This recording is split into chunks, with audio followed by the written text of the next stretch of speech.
হঠাৎ করে মূল্য সংযোজন কর বা ভ্যাট বাড়ানোর সিদ্ধান্ত নিয়েছে অন্তর্বর্তী সরকার। মূলত আন্তর্জাতিক মুদ্রা তহবিল IMF-এর চাপেই অন্তর্বর্তী সরকারকে এই সিদ্ধান্ত নিতে হয়েছে।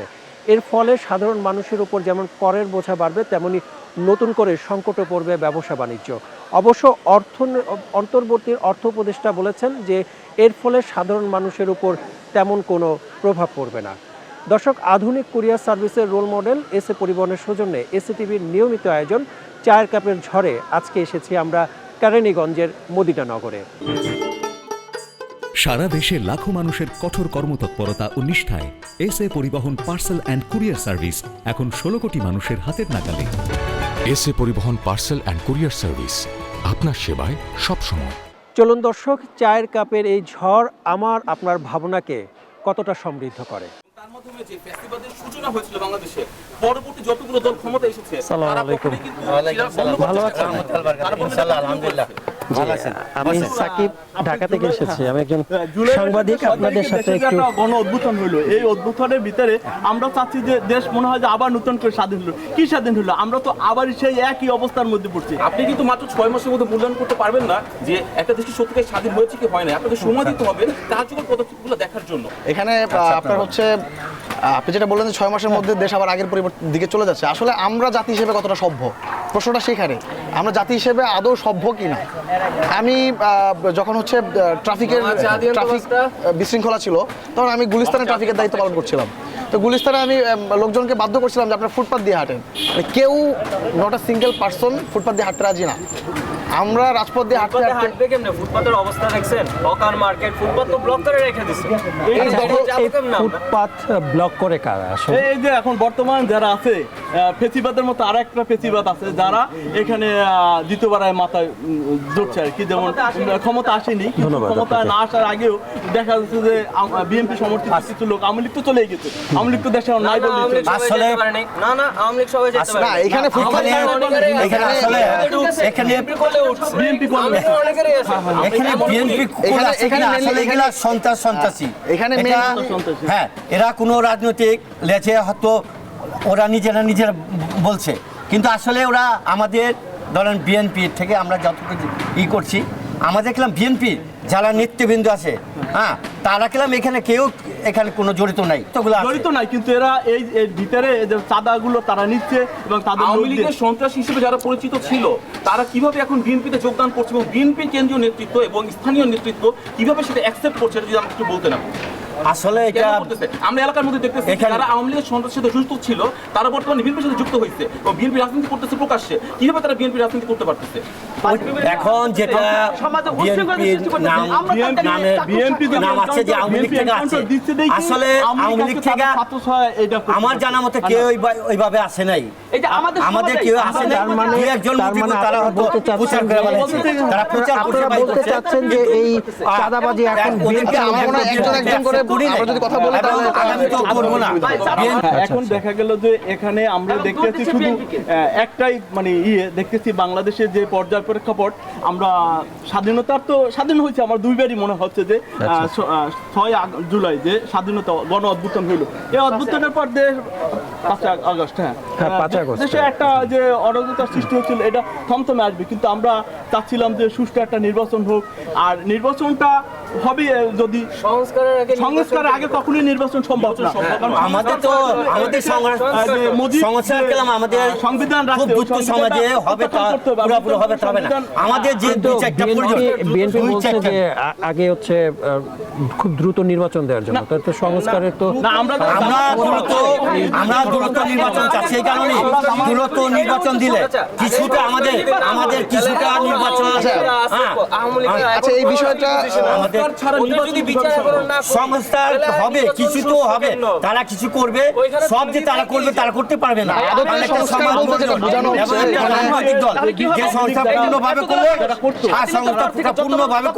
জনগণের প্রতি তাদের যে প্রতিশ্রুতি ছিল, সংস্কার, নির্বাচন, অর্থনীতি, তারপরে হচ্ছে আইন শৃঙ্খলা, বিচার, এই সংস্কারের মধ্যে হচ্ছে অর্থনীতির একটা সংস্কারের কথা অন্তর্বর্তী সরকার প্রতিশ্রুতি দিয়েছিল, কিন্তু সেই প্রতিশ্রুতি আমার মনে হচ্ছে না যে এই 6 মাসে তারা সেটা করতে পেরেছে, কারণ হলো পূরণ বিগত করতে পেরেছে। সরকার যে অর্থ লুট করছে, অর্থ পাচার করছে, এই যে একটা বড় একটা গ্যাপ রয়েছে, এই গ্যাপের টাকাটা তো বিদেশে আমাদেরকে শোধ করতে হচ্ছে।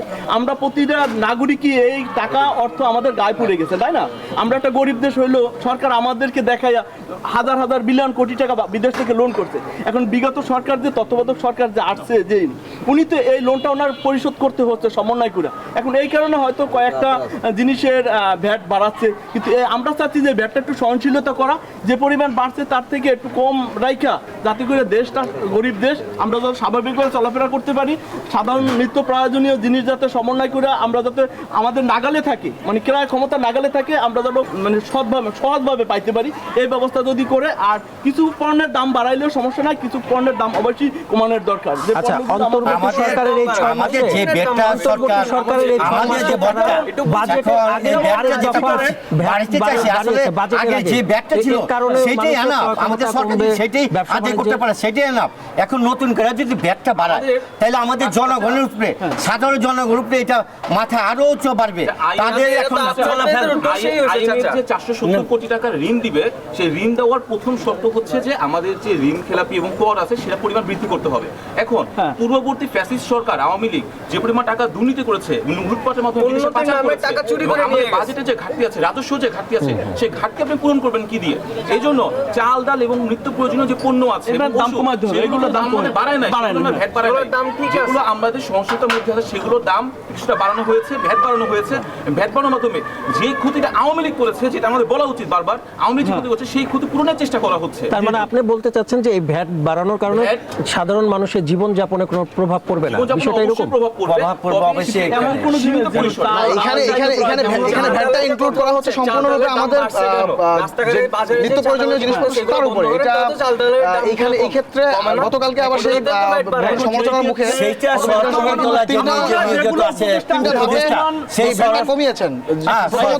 প্রথমত হচ্ছে ওষুধ খাতের ভ্যাটটা কমানো হয়েছে। সে যদি একটু কেয়ারফুল করে, তাহলে সেটা একটা সমাধান হবে। যাতে টাকা পাচার না হয়, এটা যদি রোধ করতে পারে, আমার মনে হয় আর ব্যাট বাড়াইতে হবে না। আর এই টাকা 16 লক্ষ কোটি টাকা বিদেশে অর্থ পাচার বন্ধ করার এখানে 16 লক্ষ কোটি টাকা পাচার হয়েছে। টিউলিপ সিদ্দিকীর হিসাব প্রধান উপদেষ্টা ডক্টর যেটা প্রকাশ্য হচ্ছে 16 লক্ষ কোটি টাকা পাচার হয়েছে, কিন্তু তার এখানে টিউলিপ সিদ্দিকীর একটা দুর্নীতি মোটেও অলরেডি পোস্ট করেছে 2 দিন আগে। যা বলছেন ঠিক আছে, আমাদের ডক্টর ইনু সাহেব একজন বিশ্বব্যাপী তিনি একটা ভালো লোক, সাবেক ভূমিমন্ত্রী সাইফুজ্জামানের হচ্ছে প্রায় 360টা বাড়ি আছে বেগমপাড়ায়। এই বাড়িগুলো যদি কানাডা সরকারের সাথে আমাদের যে অংশীদাররা আছেন, কিন্তু আমাদের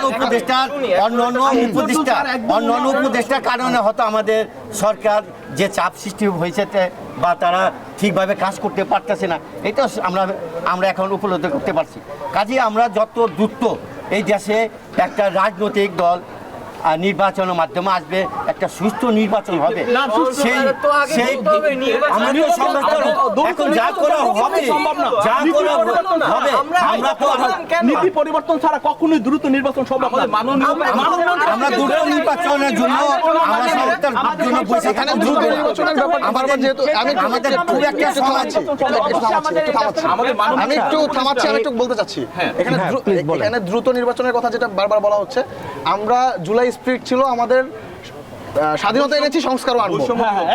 আমাদের মূল ধারা ছিল যে আমরা স্বাধীনতা এনেছি, সংস্কার আনবো।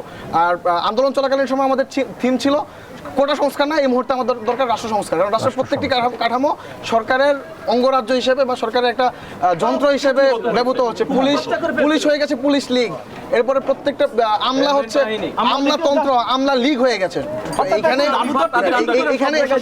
আমরা এই সিস্টেমগুলো একটা ফরমেশন চাচ্ছিলাম, আমরা এখানে একটা সংস্থা চাচ্ছিলাম।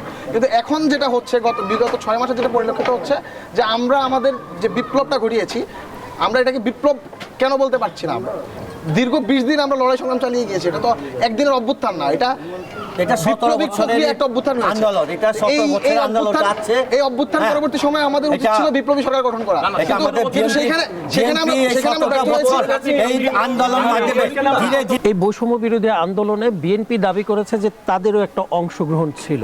তো এই বিষয়টাকে আপনারা কিভাবে দেখছেন ভাই? বিগত 17 বছর আওয়ামী ফ্যাসিস্ট সরকার ক্ষমতায় ছিল এবং এই সময় আমরা দেখেছি যে বিএনপি সবসময় আন্দোলন এবং করেছে, সংগ্রাম করেছে। কিন্তু বিএনপি যখন নয়াপল্টন কেন্দ্রীয় কার্যালয়ে তাদের সম্মেলন করতো, সমাবেশ করতো, সেখানে লাখ লাখ জনসমাগম করতো তারা। কিন্তু সামান্য কয়েকটা রাবার বুলেট এবং টিয়ারশেলের ভয়ে তাদের নেতাকর্মীদের আমরা দেখেছি মঞ্চ ছেড়ে দৌড়ে পালিয়ে যেতে। কিন্তু তারা এখন দাবি করে যে এই জুলাই গণঅভ্যুত্থানে তাদের অবদান রয়েছে। আমরা মনে করি জুলাই গণঅভ্যুত্থানে তাদের অবদান রয়েছে, তবে তারা প্রকাশ্যে এবং সম্মুখে কোনো কিছু অবদান রাখতে পারে নাই। কারণটা কি? কারণ হচ্ছে যে তারা যদি পারতো, তারা 17 বছরে পারতো। 17 বছরে বিএনপি কোথায় ছিল? 17 বছর তো আমরা দেখলাম না যে কোনো জনসমাবেশে, কোনো মিছিলে, কোনো আন্দোলনে বিএনপির কোনো নেতা আবু সাইদের মতো বুক পেতে দিয়ে বলেছে যে গুলি করো, মরতে রাজি আছি, মরার জন্য এসেছি আমরা এখানে, তাও আমাদের দাবি আদায় করে ছাড়বো। বিএনপি পালিয়ে গিয়েছে। এই বিএনপি কিভাবে দাবি করে যে তারা এই গণ অভ্যুত্থানের মূল কারিগর, মূল সূতিকাগার? আমরা মনে করি বিএনপির পেছনে ছিল কখন? যখন দেখে ছাত্ররা গুলি খাচ্ছে, ছাত্ররা রক্ত দিচ্ছে, তখন বিএনপি পিছনে এসে বলেছে যে হ্যাঁ আমরা আছি সাপোর্টিভ হিসেবে। বিএনপি কখনো ফার্স্টে ছিল না।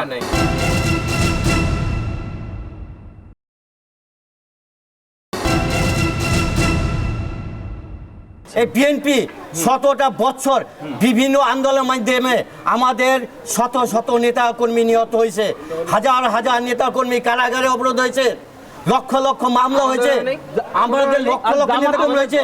আজকে আমরা বৈষম্য আন্দোলন যখন আমাদের এই আন্দোলনকে এগিয়ে নেওয়ার জন্য আছে, আমরা তাদেরকে আমরা আন্ডারগ্রাউন্ডের মাধ্যমে তাদের আমরা অগ্রসর করছি পতন ঘটার জন্য।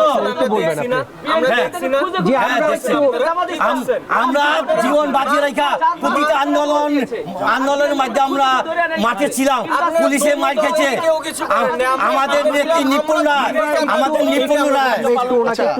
জামাতের প্রথম সারির নেতা সব ফাঁসি দিল, দ্বিতীয় সারির সব নেতা গুম করলো, তৃতীয় সারির নেতারা আইসা কোন রকম হাল ধরলো। তারা এই গণউদ্বোধনে তারা ছাত্র জনতার কাছে যথেষ্ট পরিমাণ তারা সাহায্য সহযোগিতা করছে এবং ছাত্র জনতা কখনোই তারা অবিশ্বাস করছে না এটা, তাই না? তারাও স্বীকার করে এখানে তাদের ছিল।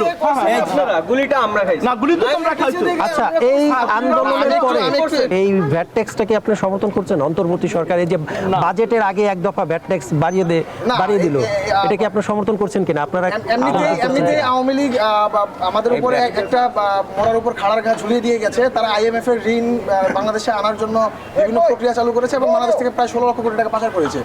এরপরে বাংলাদেশের জনগণের অবস্থা কি? মাঝখানে একটা আন্দোলন গেল, এই আন্দোলনের পরে বিভিন্ন বিদেশি বিনিয়োগ কিন্তু আমাদের বন্ধ আছে। তো এই ক্ষেত্রে আমাদের দেশের সাধারণ জনগণ কি অবস্থায় আছে এটা আমাদেরকে পর্যবেক্ষণ করতে হবে।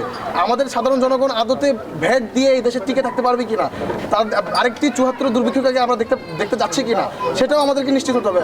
আমরা কি একটা ডিম কিনে খেতে পারবো কিনা, আমরা কি সবজি কিনে আগামী দিন আমাদের ঘরে বাজার তুলতে পারবো কিনা, সেই দিকে আমাদের লক্ষ্য রাখতে হবে। তারপর আমাদের ভ্যাট ট্যাক্স নির্ধারণ করতে হবে, আমরা কোন খাতে আমাদের ভ্যাট অ্যাড করতে হবে। বিভিন্ন জন পরামর্শ দিচ্ছে যে ধূমপান একটা দেশের জন্য ক্ষতিকর, পরিবেশের জন্য ক্ষতিকর, স্বাস্থ্যের জন্য ক্ষতিকর।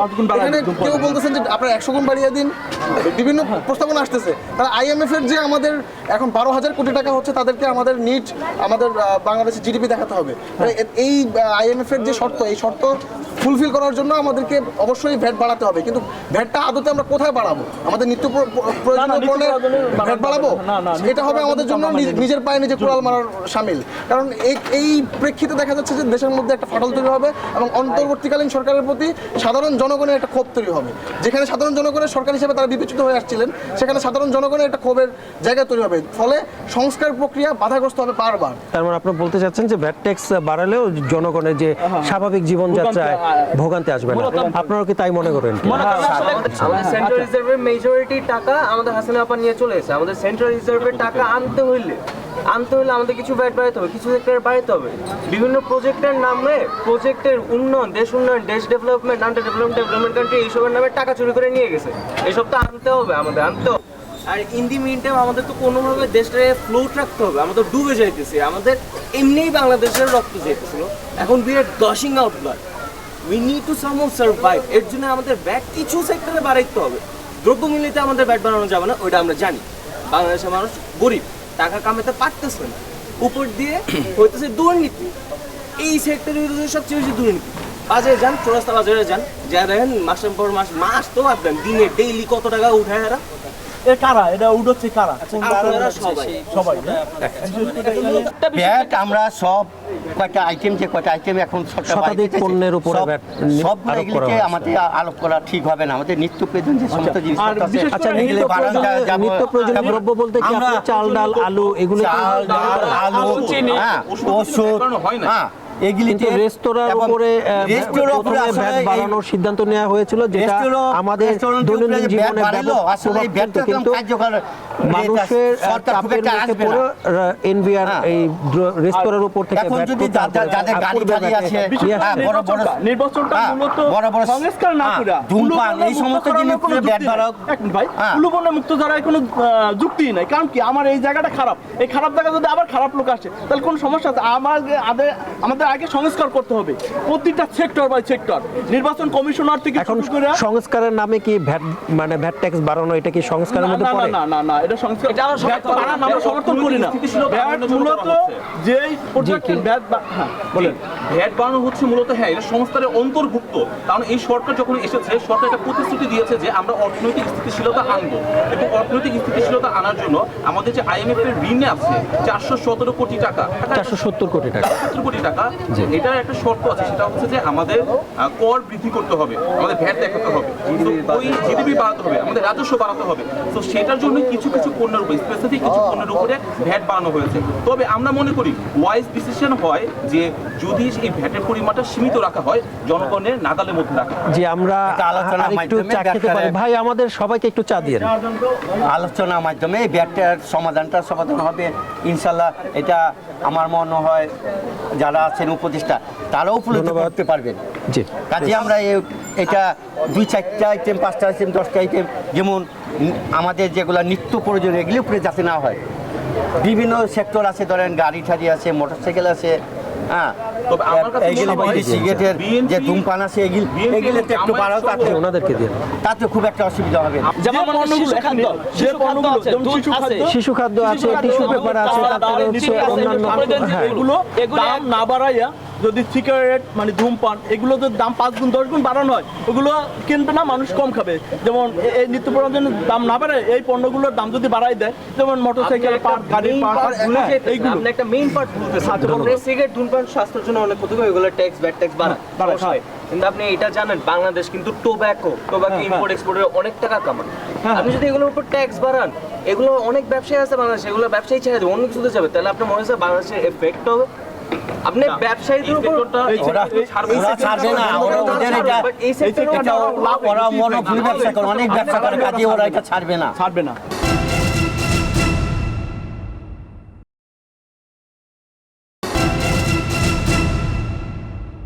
এই যে ভ্যাট ট্যাক্স বাড়ানোর ক্ষেত্রে এই দেশে অর্থনীতির উন্নয়নের পরিবর্তে ক্ষতি হবে কিনা? দেখেন, আওয়ামী লীগ সবসময় একটা জিনিস আমাদেরকে দেখাতো যে আমাদের মানে উন্নয়নের অগ্রগতিতে ভাসছে দেশ। তাদের তারা নির্বাচনের গানগুলোতেও তারা এটা ব্যাপক হারে প্রচারণা চালিয়েছে। তারা পদ্মা সেতুকে ভ্যাট খাইয়েছে, তারা মেট্রো রেলে ভ্যাট খাইয়েছে, তারা এগুলো দেখিয়ে আমাদেরকে তারা বিভিন্ন সময় আমাদেরকে শান্ত করার চেষ্টা করেছে। কিন্তু আদতে তারা এই ভ্যাট ট্যাক্স বাড়িয়ে তারা নিজেদের যেই জোলা জাতি আখের গুছিয়ে তারা গুছিয়ে নিয়েছে। কিন্তু বর্তমান সময়ে লক্ষ কোটি টাকা তারা আমাদের দেশের রিজার্ভের পরিমাণ কিন্তু খুবই সংকুচিত। এই মুহূর্তে ভ্যাটের দিকে গেলে সাধারণ জনগণের অবস্থাটা কি হবে, আমাদের সেই দিকটাতেও লক্ষ্য রাখতে হবে। আদতে আমরা কোন সেক্টরগুলো, আমাদের বাংলাদেশে ভ্যাট ট্যাক্স বাড়ানোর মতো সেক্টর অভাব নেই। নির্মাণ সামগ্রী, এই যে এত মেগা প্রকল্প, এখনো অনেক মেগা প্রকল্প হচ্ছে, এগুলো আমাদের এই মুহূর্তে খুব বেশি দরকার নেই। আগে আমাদের রিজার্ভকে কীভাবে শক্তিশালী করা যায়, রেমিটেন্সের ধারা ঠিকভাবে আসছে কিনা, এটা আমাদের লক্ষ্য রাখতে হবে। আমাদের রেমিটেন্স ঠিকঠাক মতো আসতেছে, আলহামদুলিল্লাহ, তারা আমাদের রেমিটেন্স আসতেছে, আমাদের বিভিন্ন দিক থেকে যথেষ্ট আয় হচ্ছে, সেই দিকগুলো। এরপরে এখানে টিউলিপ সিদ্দিকির দুর্নীতির একটা হচ্ছে, আপনার সচিব ওয়াজেদ জয়ের দুর্নীতি রিপোর্ট প্রকাশ হচ্ছে, আওয়ামী লীগের বিভিন্ন মন্ত্রী এমপিদের বেগম পাড়ার তথ্যগুলো প্রকাশ হচ্ছে, সুইস ব্যাংকের বিভিন্ন রিপোর্ট প্রকাশ হচ্ছে। আচ্ছা, আপনি যে মাত্র বললেন মেগা প্রজেক্টের দরকার নেই, আমাদের রিজার্ভ দরকার, আপনি কোন মেগা প্রজেক্টের দরকার নেই বলতেছেন শুনি? আমার এই মুহূর্তে নতুন করে আপাতত রিজার্ভের দিকে বাংলাদেশে মানে উনি বলতে চাচ্ছেন যে এই অবকাঠামো উন্নয়নের চাইতে এখন দেশের রিজার্ভ বাড়ানোর আমাদের প্রয়োজন এবং আইএমএফ থেকে যে 470 কোটি টাকা ঋণ নেওয়া হয়েছে এবং এর বিষয়ে অন্তর্বর্তী সরকারের পক্ষ থেকে বলা হয়েছে যে এই ভ্যাট ট্যাক্স বাড়ানোর ক্ষেত্রে দেশে আপনার যে রিজার্ভ আইএমএফ থেকে ঋণ নেওয়ার কারণে দেশের রিজার্ভ সমৃদ্ধ হবে এবং দেশে অর্থনৈতিক চাকাও সচল থাকবে। এখানে আমি একটু অ্যাড করতে চাই, 1988 সালে প্রথম বাংলাদেশে ভ্যাট চালু করার চেষ্টা করে হোসেন মোহাম্মদ এরশাদ। তার পরবর্তীতে তিনি বিভিন্ন দলের চাপের মুখে কিন্তু ভ্যাট চালু করতে পারেননি এবং 1991 সালে গণতন্ত্রের আপসহীন নেত্রী বলা হয় ওনাদের নেত্রী বেগম খালেদা জিয়ার। আপনি হয়তো ওনাদের সাথেই ছিলেন, এখানে একসাথেই ছিলেন। আমি সাধারণ শিক্ষার্থী হিসেবে কথা বলছি, আমি কোনো দলের হয়ে আসিনি। এখানে 1991 সালের জুনের 22 তারিখ তৎকালীন অর্থমন্ত্রী বিএনপির যিনি সাইফুদ্দিন, ওনার মাধ্যমে হচ্ছে আবারও ভ্যাট বাংলাদেশ চালু হয়। যেই ভ্যাটের বিরোধিতা করা হয় 1988 সালে, যেটা হোসেন মোহাম্মদ এরশাদ তৎকালীন সময়ে চালু করতে চেয়েছিলেন, কিন্তু বিরোধিতার কারণে তিনি সীমিত সময়ের জন্য বন্ধ রাখলেও 91 সালে এসে সেটা আবার চালু করতে হলো। কেন চালু করতে হয়েছে? অবশ্যই রাষ্ট্রের সেই প্রয়োজনীয়তা দেখা দিয়েছে বিধায় চালু করতে হয়েছে। এখন অন্তর্বর্তীকালীন সরকারও বিভিন্ন দিক দিয়ে বিভিন্ন চাপের মুখে আছেন। বাংলাদেশ থেকে প্রচুর পরিমাণ অর্থ পাচার হয়েছে গত 17 বছরে, সেই জায়গাগুলো একেবারে ফাঁকা করে ফেলা হয়েছে। তো সেই দিকগুলো কাঠামো ঠিক করার জন্য এই মুহূর্তে আমাদের ভ্যাট বাড়ানোর দ্বিতীয় কোনো বিকল্প নাই, কিন্তু সেই বিকল্প ব্যবস্থা যাওয়ার আগে আমাদেরকে দেখতে হবে যে আদতে আমরা জনগণের কাটা ঘায়ে কি নুনের ছিটা দিচ্ছি কিনা। বিভিন্ন শ্রেণী পেশার মানুষ বলছেন যে খালি পেটে সংস্কারের কথা মাথায় আমাদের ঢুকবে না। তো আমাদেরকে হচ্ছে যদি জীবনযাপন উন্নত করতে চায় তাহলে নিত্যপণ্যের বাজার যে আমাদের প্রথমেই অন্যান্য সংস্কারের পাশাপাশি নিত্যপণ্যের বাজার এটাকে স্থিতিশীল রাখতে হবে, তা না হলে হচ্ছে খালি পেটে এই সংস্কারের কোনো মূল্য থাকবে না। তো এখন হচ্ছে এই ভ্যাট ট্যাক্স বাড়িয়ে যদি সরকার মনে করে যে দেশে অর্থনীতি উন্নত হবে, তাহলে এক শ্রেণীর মানুষ বলছে যে এই ভ্যাট ট্যাক্সের কারণে আমাদের ক্রয় ক্ষমতা কমবে এবং অপরদিকে ব্যবসায়ীরা বলছেন যে তাদের ব্যবসায় ধস নামবে। এখানে বাংলাদেশে যেটা ঘটে যে আপনারা ধরেন কোনো শিল্প কারখানায় ভ্যাট অ্যাড করা হলো, ভ্যাট বৃদ্ধি করা হলো, তো সেইটার একটা কুপ্রভাব আমাদের একদম নিম্ন শ্রেণীর জনগণের উপর এসে পড়ে। এখানে আপনার প্রত্যেকটা শ্রেণী পেশার উপর এটা আমাদের যে সিন্ডিকেট আছে তারা চাপিয়ে দেয়। আমাদের সরকারের ব্যর্থতার জায়গাটা হচ্ছে এখানে যে সেখানে প্রশাসনিক নজরদারিটা খুবই দুর্বল। আমাদের একটা সিন্ডিকেটের মাধ্যমে যে এই একেবারে উচ্চ পদস্থ থেকে নিম্ন পদস্থ পর্যন্ত যেই ভ্যাটের একটা প্রবাহ তৈরি হয়ে যায়, এই প্রবাহ কিন্তু সরকার তৈরি করতে চায় না। সরকার দ্রব্যমূল্যের ঊর্ধ্বগতি হোক এটা কোনো সরকারই চাইবে না, কিন্তু এটার জন্য সরকারের প্রশাসনিক কাঠামো দায়ী। আপনি কি মনে করেন যে মনিটরিং এর অভাবে? অবশ্যই বাজার মনিটরিং এর যথেষ্ট অভাব রয়েছে এবং আমি বারবারই এটা বলার চেষ্টা করছি যে আমরা জাতি হিসেবে খুব বেশি সভ্য হতে পারি, কিন্তু খুব বেশি সভ্য হতে পারি মনিটরিং নয়, এটা ঘাটে ঘাটে চাঁদাবাজি এবং অযৌক্তিক যে সবজিটা অথবা গোড়া থেকে যে আমাদের মনিটরিং এর কথা বললেই তো এখানে চাঁদাবাজি অটোমেটিক চাঁদাবাজির কারণে দ্রব্যমূল্যের বৃদ্ধি পাচ্ছে। অবশ্যই এখানে চাঁদাবাজি রিলেটেড। আপনি মনিটরিং করলে তো অবশ্যই আপনার চাঁদাবাজি সেক্টরটাও মনিটরিং করতে হবে। আপনার বাজারে চাঁদাবাজি হচ্ছে কিনা এটাও তো আপনার মনিটরিং এর বিষয়। আপনি যখন সেটা মনিটরিং করছেন, এই চাঁদাবাজির সাথে লোকাল বিএনপি কিংবা জামাতের কোনো নেতা জড়িত কিনা তাকে গ্রেফতার করেন। তার দলীয় হাইকমান্ড কি বলছে তাকে গ্রেফতার করার জন্য? তার দলীয় হাইকমান্ড কিন্তু তার পক্ষ নিচ্ছে না। দর্শক, দেশ সংস্কারের জন্য অন্তর্বর্তী সরকারকে বিভিন্ন পদক্ষেপ নিতে হচ্ছে। এই পদক্ষেপ অনুযায়ী এক শ্রেণীর মানুষ বলছেন যে এই সংস্কার যৌক্তিক এবং আরেক অপর শ্রেণীর মানুষ বলছেন যে এই সংস্কারের কোনো যৌক্তিকতা নেই এবং এই সংস্কার তাদের উপর আরও দৈনন্দিন জীবনযাপনে তাদের উপর আরও প্রভাব ফেলবে। দর্শক, আধুনিক কুরিয়ার সার্ভিসের রোল মডেল এসএ পরিবহনের সৌজন্যে এসএ টিভি নিয়মিত আয়োজন চায়ের কাপের ঝড় এই আড্ডা শেষ হবার নয়। আগামীতে আপনাদের সাথে দেখা হবে অন্য কোনো আড্ডায়, অন্য কোনো লোকেশনে। সে পর্যন্ত আপনারা ভালো থাকবেন, সুস্থ থাকবেন। আল্লাহ হাফেজ।